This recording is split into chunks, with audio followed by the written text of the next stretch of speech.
যে তুমি আলো চাও, জীবনের ভালো চাও, দোজাহানে হতে চাও ধন্য। ওহির পরশ, ওহির পরশ, ওহির পরশ তোমারই জন্য। জামিয়া ইসলামিয়া শ্রীমঙ্গলের আয়োজনে রমজান জুড়ে। আসসালামু আলাইকুম ওয়া রাহমাতুল্লাহি ওয়া বারাকাতুহু। আলহামদুলিল্লাহি রাব্বিল আলামিন ওয়াস সালাতু ওয়াস সালামু আলা রাসূলিহিল আমিন ওয়া আলা আলিহি ওয়া আসহাবিহিল গুররিল মায়ামিন। আম্মা বা'দ, ফাআউযু বিল্লাহি মিনাশ শাইতানির রাজীম। বিসমিল্লাহির রহমানির রহিম। ওয়া লাকাদ ইয়াসসারনাল কুরআন লিয-যিকরি ফাহাল মিন মুদ্দাকির। সাদাকাল্লাহুল আযীম। ওয়া ক্বালা রাসূলুল্লাহি সাল্লাল্লাহু আলাইহি ওয়াসাল্লাম, আল কুরআন হুজ্জাতুন লাকা আও আলাইকা আও কামা ক্বালা আলাইহিস সালাতু ওয়াস সালাম। সুপ্রিয় দর্শক, কাছে দূরে, দেশে বা প্রবাসে, টিভিতে বা অনলাইনে, যে যেখানে যে অবস্থায় আজকের 25 রমজানের অন্তিম প্রহরে আমাদেরকে দেখছেন, সবাইকে সুস্বাগত জানিয়ে আজকের অনুষ্ঠানটি শুরু করছি আমি আতিকুল ইসলাম মুমিন। আপনারা দেখছেন মৌলভীবাজারের জনপ্রিয় টিভি চ্যানেল MCS এর পর্দায় আপনাদের প্রিয় অনুষ্ঠান জামিয়া ইসলামিয়া শ্রীমঙ্গল মাদ্রাসার বিশেষ আয়োজন হিফজুল কুরআন প্রতিযোগিতার নান্দনিক অনুষ্ঠান ওহির পরশ 2025। অনুষ্ঠানটি স্পন্সর করেছে ইকরা বাংলাদেশ শ্রীমঙ্গল। সুপ্রিয় দর্শক, প্রতিবারের মতো অধম্য প্রতিবার সন্ধানে এবারও আমরা খুঁজছি 2025-এর সেরা প্রতিযোগীদের, যাদের জন্য রয়েছে লক্ষ টাকার মতো পুরস্কার। এছাড়াও বিভিন্ন ক্যাটাগরিতে রয়েছে বিশেষ আকর্ষণীয় পুরস্কার। সুপ্রিয় দর্শক, আজকের 25 রমজানে আপনাদেরকে টপ 6-এ দুজন প্রতিযোগী মহাগ্রন্থ আল কুরআনুল কারীমের প্রতিযোগিতামূলক তেলাওয়াত শোনাবেন। সেই দুজন প্রতিযোগী হচ্ছেন মেয়ারাজ হোসেন সিয়াম, জাবালে নূর মাদ্রাসা, মৌলভীবাজার, ইমাদউদ্দিন জাকওয়ান, জামিয়া ইসলামিয়া শ্রীমঙ্গল। এই দুইজন প্রতিযোগী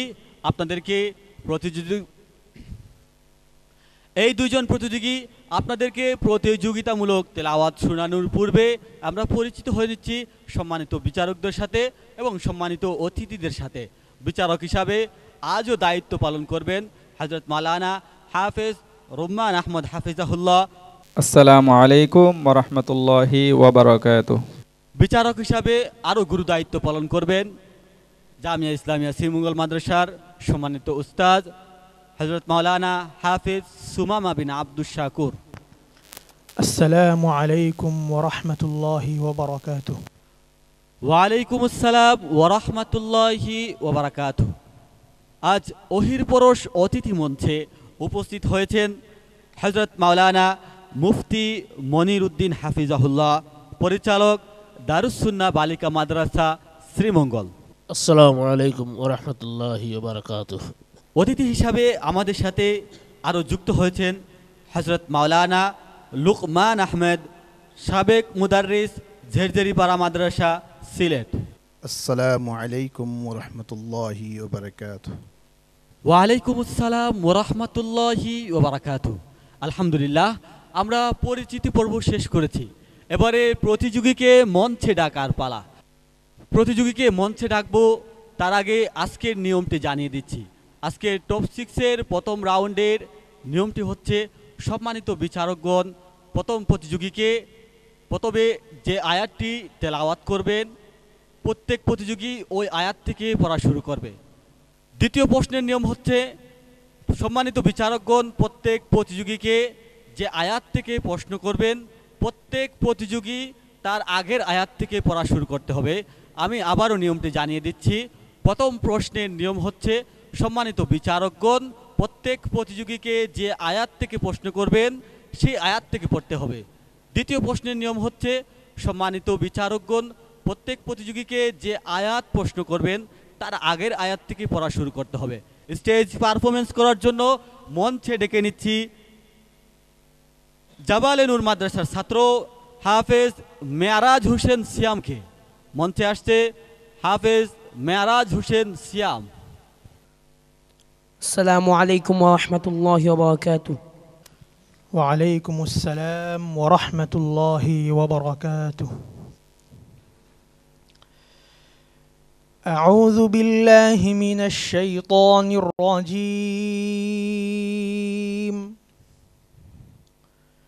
وعلى الثلاثة الذين خلفوا حتى إذا ضاقت عليهم الأرض بما رحبت وضاقت عليهم أنفسهم. أعوذ بالله من الشيطان الرجيم.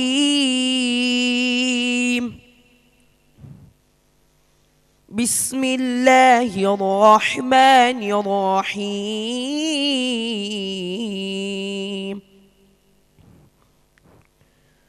وعلى الثلاثة الذين خلفوا حتى إذا ضاقت عليهم الأرض بما رحبت وضاقت عليهم أنفسهم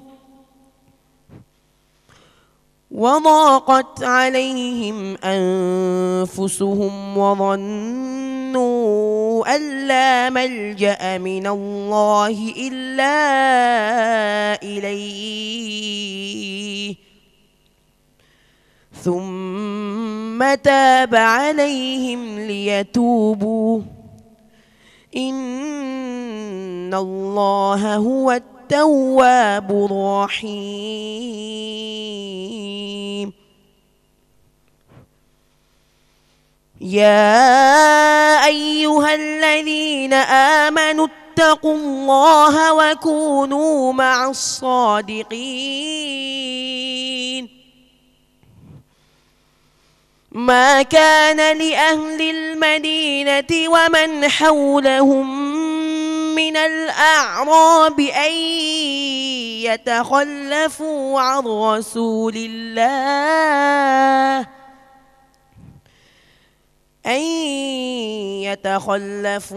رسول الله ولا يرغبوا بأنفسهم عن نفسه ذلك بأنهم لا يصيبهم ظمأ ولا نصب ولا مخمصة في سبيل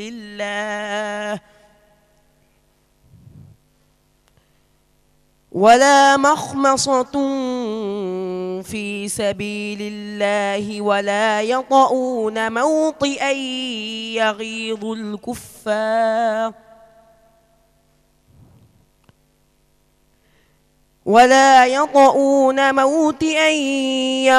الكفار ولا يعملون من عمل إلا غير صالح إن الله لا يضيع أجر المحسنين. ولا ينفقون نفقة صغيرة ولا كبيرة ولا يقطعون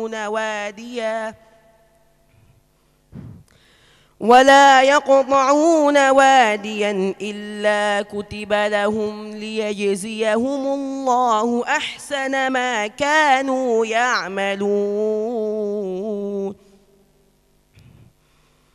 وما كان المؤمنون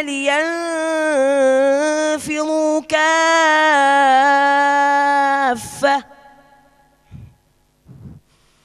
فلولا نفر من كل فرقة منهم طائفة ليتفقهوا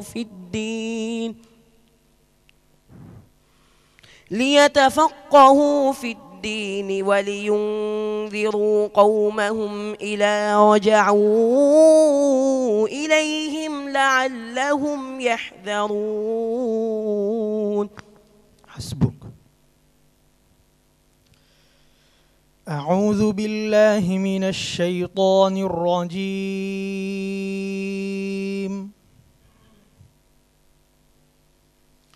والله أعلم بأعدائكم وكفى بالله وليا وكفى بالله نصيرا. أعوذ بالله من الشيطان الرجيم.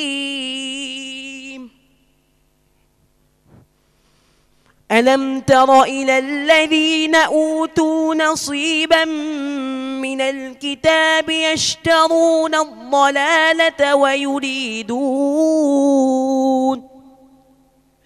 ويريدون أن تضلوا السبيل والله أعلم بأعدائكم وكفى بالله وليا وكفى بالله نصيرا. من الذين هادوا يحرفون الكلم عن مواضعه ويقولون سمعنا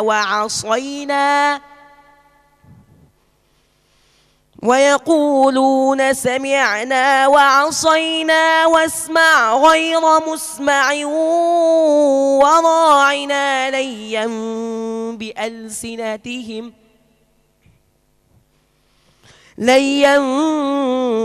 بألسنتهم وطعنا في الدين ولو أنهم قالوا سمعنا وأطعنا واسمع وانظرنا لكان خيرا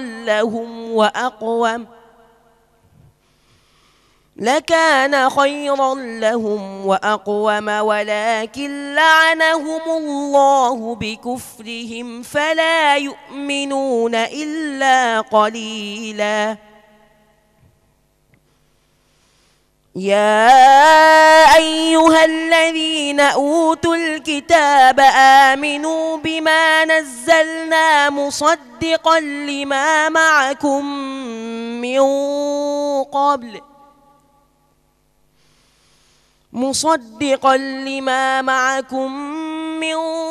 قبل أن نطمس وجوها فنردها على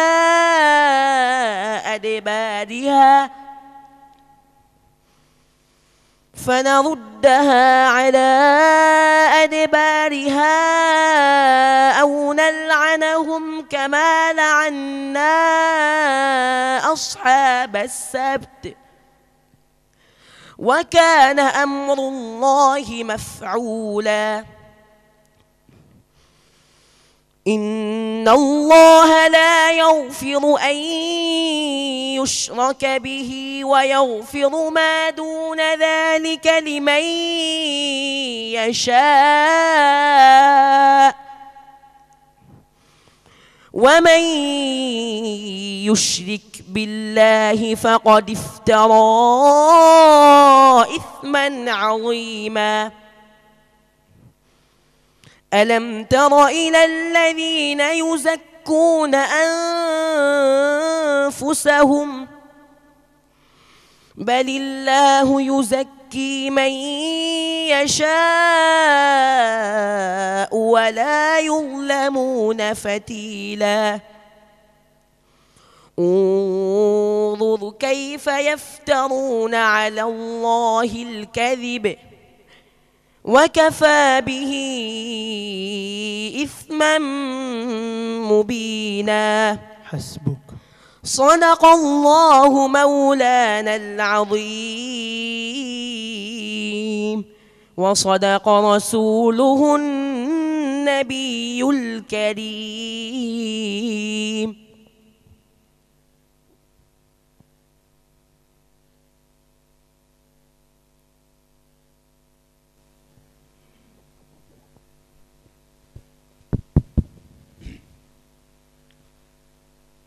আলহামদুলিল্লাহ, আজ 25শে রমজানে অহির পরশের টপ 6-এর প্রথম রাউন্ডে আমরা শুনছিলাম আমাদের প্রতিযোগী বন্ধু মেয়ারাজ হোসেন সিয়ামের কণ্ঠে মনোমুগ্ধকর তেলাওয়াত। তার তেলাওয়াত বিচারকদের কাছে কেমন লাগলো সর্বপ্রথম জানতে চাইব আজকের সম্মানিত বিচারক হযরত মাওলানা হাফেজ রুম্মান আহমদ হাফিজাউল্লাহর কাছে।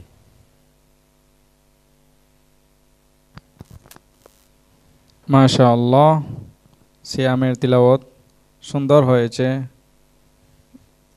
বিগত রাউন্ডগুলায় তিনি ভালো করেছেন, এই রাউন্ডেও ভালো হয়েছে আলহামদুলিল্লাহ।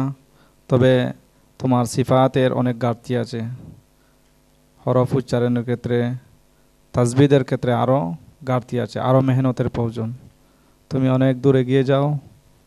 আল্লাহ সুবহানাহু ওয়া তাআলা তোমাকে বড় আলিম হিসাবে, দিনের দায়ী হিসাবে কবুল করুন। আমিন আমিন। আল্লাহুম্মা আমিন। জাযাকাল্লাহ মুহতারাম। এবারে অতিথি প্যানেল থেকে মন্তব্য করবেন আজকের সম্মানিত অতিথি মুফতি মনিরউদ্দিন হাফিজাহুল্লাহ।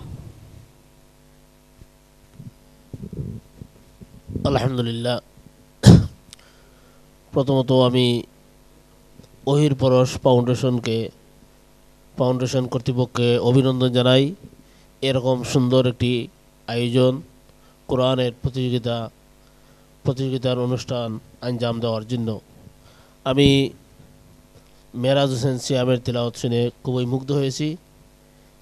আমি দোয়া করি আল্লাহ রাব্বুল আলামিন দুনিয়াতেও তাকে সম্মানিত করুক এবং আখিরাতেও আল্লাহ রাব্বুল আলামিন তার এই তিলাওয়াতের কারণে, কোরআনের হিফজের কারণে আল্লাহ রাব্বুল আলামিন তার আখিরাতের জীবনকেও সফলময় করিয়া তুলুক।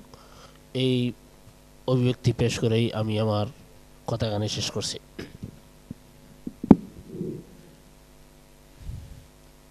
জাযাকাল্লাহ মুহতারাম। এবারে মন্তব্য শুনবো আজকে সম্মানিত অতিথি হযরত মাওলানা লুকমান আহমদ সাহেবের কাছ থেকে। আলহামদুলিল্লাহ, আমি মহান রব্বুল আলামিনের প্রশংসা করি সর্বপ্রথম, যে মহান রব্বুল আলামিন ওহির পরশ ফাউন্ডেশনের মতো একটা মুআজ্জাজ অনুষ্ঠানে আমাকে বসার এবং শোনার তৌফিক দান করেছেন। পাশাপাশি শুকরিয়া আদায় করছি ওহির পরশ ফাউন্ডেশনের সম্মানিত চেয়ারম্যান, যিনি আজকের এই অনুষ্ঠানে আমাকে এখানে বসার সুযোগ করে দিয়েছেন। আলহামদুলিল্লাহ, আজকের প্রথম প্রতিযোগী মেরাজ হোসেন সিয়াম অনেক সুন্দর মনোমুগ্ধকর তিলাওয়াত করেছে। নিশ্চয় এর আগের রাউন্ডগুলোতে মেরাজ হোসেন সিয়াম অনেক সুন্দর তিলাওয়াত করছে, যদ্দূর মেরাজ হোসেন সিয়াম এত দূর আসতে পেরেছে। আলহামদুলিল্লাহ, ওর তিলাওয়াত শুনে অনেক মুগ্ধ হলাম। প্রতিটা অক্ষরে, প্রতিটা হরফে হরফে মনে হচ্ছে যেন মণিমুক্তা জ্বরছে। এটাই কোরআন শরীফের মুজিজা। যত শুনবেন, যত তিলাওয়াত করবেন, অন্তরের মধ্যে যত শুনবেন, যত তিলাওয়াত করবেন, তার মধ্যে একটুও ক্লান্তিবোধ হবে না। দোয়া করি মেরাজ হোসেন সিয়াম, তুমি অনেক দূর এগিয়ে যাও। আল্লাহ রাব্বুল আলামিন তোমাকে দুনিয়া আখিরাতের কামিয়াবি দান করুন। আমিন আমিন। আল্লাহুম্মা আমিন। জাযাকাল্লাহ মুহতারাম। হাফেজ মেরাজ হোসেন সিয়াম, তুমি প্রথম রাউন্ড থেকে একেবারে টপ 6 এ এসে পৌঁছেছো, তোমার কি মনে হচ্ছে? তুমি কি ফাইনালে যেতে পারবে? আল্লাহ পাক রব্বুল আলামিন আমাকে কবুল করলে ইনশাআল্লাহ আমিও যেতে পারবো। ইনশাআল্লাহ, আমরাও দোয়া করছি তুমি ইনশাআল্লাহ ফাইনালে যাবে। তোমার জন্য অনেক অনেক দোয়া ও ভালোবাসা রইল। আসসালামু আলাইকুম ওয়া রাহমাতুল্লাহি ওয়া বারাকাতুহু। ওয়ালাইকুম আসসালাম ওয়া রাহমাতুল্লাহি ওয়া বারাকাতুহু। সুপ্রিয় দর্শক, আপনারা দেখছেন আপনাদের প্রিয় অনুষ্ঠান জামিয়া ইসলামিয়া শ্রীমঙ্গল মাদ্রাসার বিশেষ আয়োজন ওহির পরশ 2025। এবারে আপনাদেরকে মহাগ্রন্থ আল কুরআনুল কারীমের প্রতিযোগিতামূলক তেলাওয়াত শোনাবেন আজকের টপ 6 দ্বিতীয় বন্ধু জামিয়া ইসলামিয়া শ্রীমঙ্গল মাদ্রাসার ছাত্র হাফেজ ইমাদউদ্দিন জাকওয়ান। মঞ্চে আসছে হাফেজ ইমাদউদ্দিন জাকওয়ান। আসসালামু আলাইকুম ওয়া রাহমাতুল্লাহি ওয়া বারাকাতুহু। ওয়ালাইকুম আসসালাম ওয়া রাহমাতুল্লাহি ওয়া বারাকাতুহু। ইকরা মিন কওলিল্লাহি তাআলা আউযু বিল্লাহি মিনাশ শাইতানির রাজীম ومن آياته الجوار في البحر كالأعلام. أعوذ بالله من الشيطان الرجيم.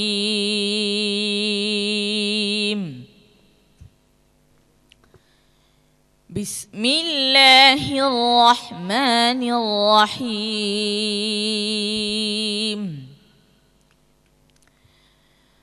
ومن آياته الجوار في البحر كالأعلام إن يشأ يسكن الريح فيظللن رواكد على ظهره إن في ذلك لآيات لكل صبار شكور أو يوبقهن بما كسبوا ويعفو عن كثير ويعلم الذين يجادلون في آياتنا ما لهم من محيص فما أوتيتم من شيء فمتاع الحياة الدنيا وما عند الله خير وأبقى للذين آمنوا وعلى ربهم يتوكلون والذين يجتنبون كبائر الإثم والفواحش وإذا ما غضبوا هم يغفرون والذين استجابوا لربهم وأقاموا الصلاة وأمرهم شورى بينهم ومما رزقناهم ينفقون والذين إذا أصابهم البغي هم ينتصرون وجزاء سيئة سيئة مثلها فمن عفا وأصلح فأجره على الله إنه لا يحب الظالمين ولمن انتصر بعد ظلمه فأولئك ما عليهم من سبيل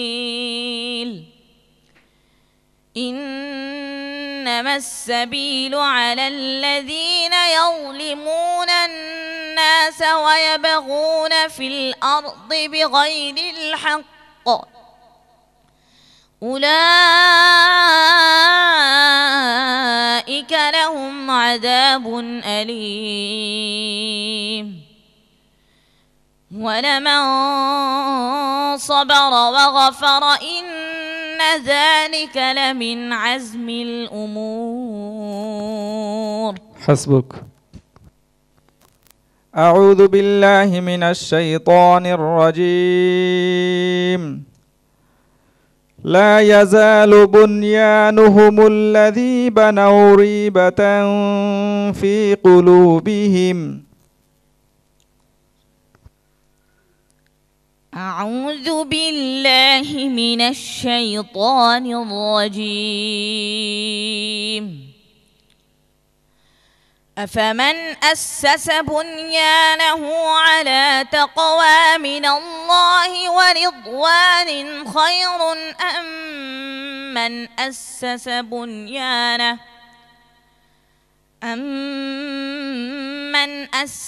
بنيانه على شفا جرف هار فانهار به في نار جهنم والله لا يهدي القوم الظالمين لا يزال بنيانهم الذي بنوا ريبة في قلوبهم إلا أن تقطع قلوبهم والله عليم حكيم إن الله اشترى من المؤمنين أنفسهم وأموالهم بأن لهم الجنة يقاتلون في سبيل الله فيقتلون ويقتلون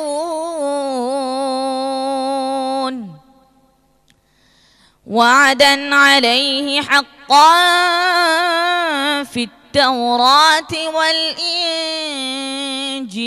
والقرآن ومن أوفى بعهده من الله فاستبشروا ببيعكم الذي بايعتم به وذلك هو الفوز العظيم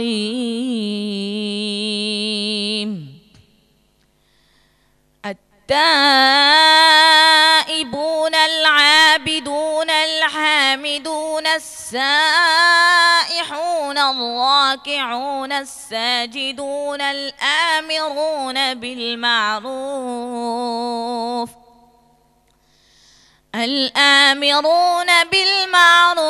والناهون عن المنكر والحافظون لحدود الله وبشر المؤمنين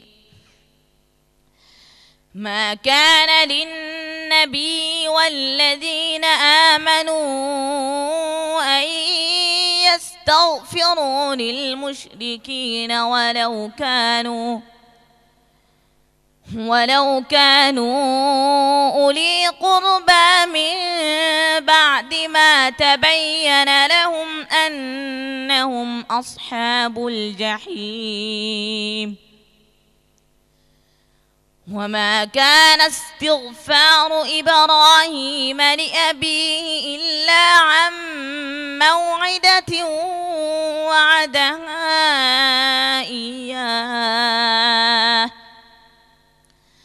فلما تبين له أنه عدو لله تبرأ منه إن إبراهيم لأواه حليم حسبك صدقت يا رب العالمين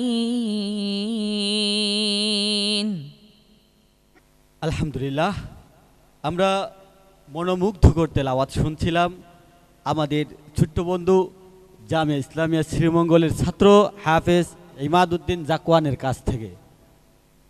তার তেলাওয়াত বিচারিক মানদণ্ডে কতটুকু উত্তীর্ণ হলো সে নিয়ে মন্তব্য করবেন আজকের সম্মানিত বিচারক হযরত মাওলানা হাফেজ রুম্মান আহমদ হাফিজাহুল্লাহ।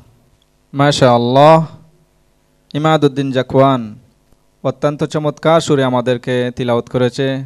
তার তিলাওয়াত শুনে আমার মনটা ভরে গেল। আলহামদুলিল্লাহ, তোমার জন্য অনেক অনেক দোয়া, অন্তর থেকে অনেক দূর তুমি এগিয়ে যাও। বারাকাল্লাহ। আলহামদুলিল্লাহ, সম্মানিত বিচারককে কৃতজ্ঞতা জ্ঞাপন করছি। এবারে মন্তব্য করবেন আজকের সম্মানিত বিচারক হাফেজ সুমামা বিন আব্দুস শাকুর। মাশাআল্লাহ, জাকওয়ান প্রতিটি রাউন্ডেই অত্যন্ত সুন্দর সাবলীল কণ্ঠে আমাদেরকে তেলাওয়াত শুনিয়েছে। আমরা তার ভবিষ্যৎ উজ্জ্বল কামনা করি। আমিন। ধন্যবাদ মুহতারামকে। হযরত মাওলানা লুকমান আহমদ হাফিজাহুল্লাহ, আপনার কাছে কেমন লাগলো? মাশাআল্লাহ, এমাদউদ্দিন জাকওয়ান অত্যন্ত সুন্দর সুললিত কণ্ঠে আমাদেরকে তিলাওয়াত শুনিয়েছে, অনেক ভালো লেগেছে। দোয়া করি এমাদউদ্দিন জাকওয়ান আগামীতে আরও ভালো হবে ইনশাল্লাহ। শুকরিয়া জ্ঞাপন করছি সম্মানিত অতিথির হযরত মাওলানা মুফতি মনিরুদ্দিন হাফিজাহুল্লাহ, আপনার কাছে কেমন লাগলো? আলহামদুলিল্লাহ, এমাদউদ্দিন জাকওয়ানের লুকমাহীন বিরতিহীন তিলাওয়াতে আমাকে মুগ্ধ করেছে।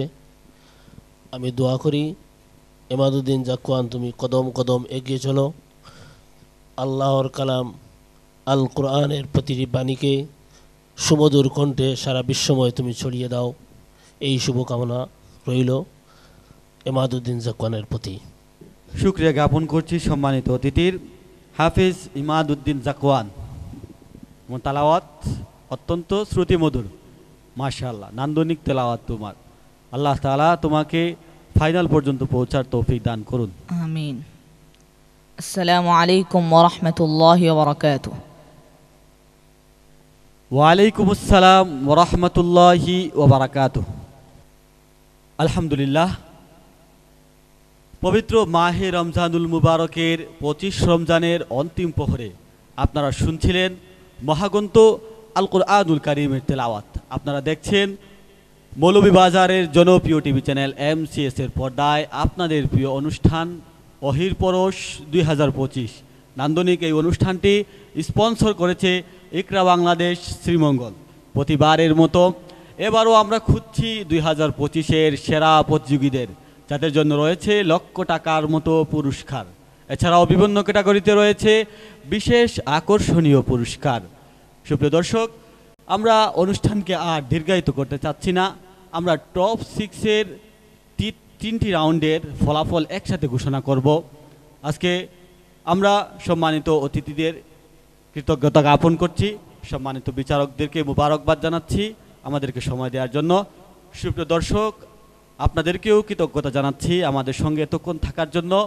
আগামীকাল একই সময়ে মৌলভীবাজারের জনপ্রিয় টিভি চ্যানেল MCS এর পর্দায় আপনাদের প্রিয় অনুষ্ঠান অহির পরশ 2025 দেখার আমন্ত্রণ জানিয়ে বিদায় নিচ্ছি আমি আতিকুল ইসলাম মুমিন। আল্লাহ রাব্বুল আলামিন ততক্ষণ পর্যন্ত আপনাদেরকে ভালো রাখুন, সুস্থ রাখুন। আল্লাহ হাফিজ।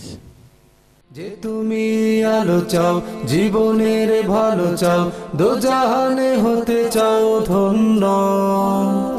ওহির পরশ, ওহির পরশ, ওহির পরশ তোমারই জন্য।